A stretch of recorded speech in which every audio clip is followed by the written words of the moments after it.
The truth is everybody has dreams, and today I've been fortunate enough to listen to the dreams of 6 extraordinary young women, and I'm really proud of who they are and where they're going, and I'm super proud of the community that has held them and taught them, educated them and nurtured them over the course of the last 6, or in some instances, 13 years. So Gabby, when you think about your next steps from here, what does that sort of look like for you? Well, I'm hoping to go into Bachelor of Commerce at uni, but then I really want to travel a lot while I can. So I'm thinking maybe I could do like an exchange program in like the second year of uni, because I'm doing French at the moment, and I just really like it. And then I'm thinking figure out what I like in commerce during my degree, and then I can choose a major, or I'm thinking if I'm liking law, I might try and do a Juris Doctor. Just kind of see what I like while I'm going. And Sienna, tell me, you're going to obviously grace this world stage one day.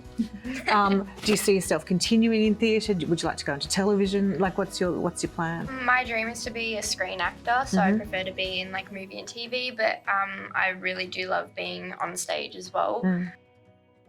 I thought, particularly at the presentation night, that Lexi's speech was phenomenal in terms of our school captain being able to speak to the essence of the ethos of this school, the culture, and what it is that we all want for you. And I heard that beautifully articulated back to us. 23 has always been a great number. Legends like Michael Jordan, LeBron James and Buddy Franklin have all worn it on their backs. And this year, as the class of 2023, we had the privilege of wearing it on ours. This time she talked about the 23 in our backs, I guess, and what it means, and how so many significant sports players have had the number 23, and guess what that means to us. And she was pretty clear about that sort of all-girls proposition, that there are no that's the girls' hockey or that's the girls' footy. There's just girls' footy.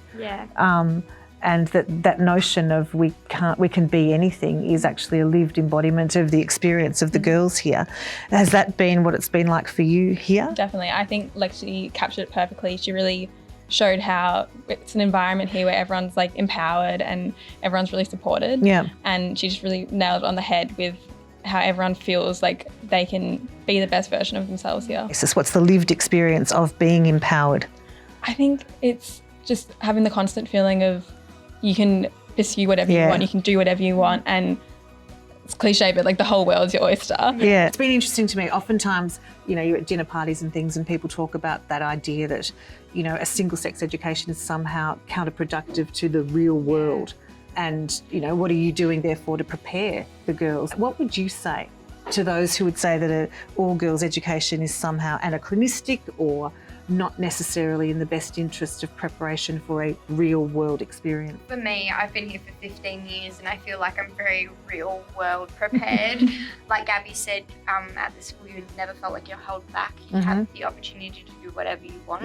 And being in an all-female environment really lets you talk about any issues you may have.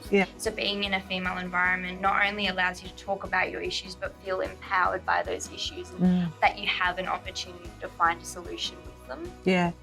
And so Gabby, as far as you're concerned, when you're looking to the future, what would you say has been the best parts of your time here with us?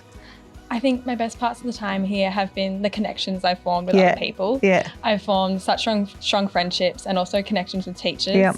So these have really allowed me to be more confident in myself. And I found that I've become more successful and I've done my best when I've had that confidence.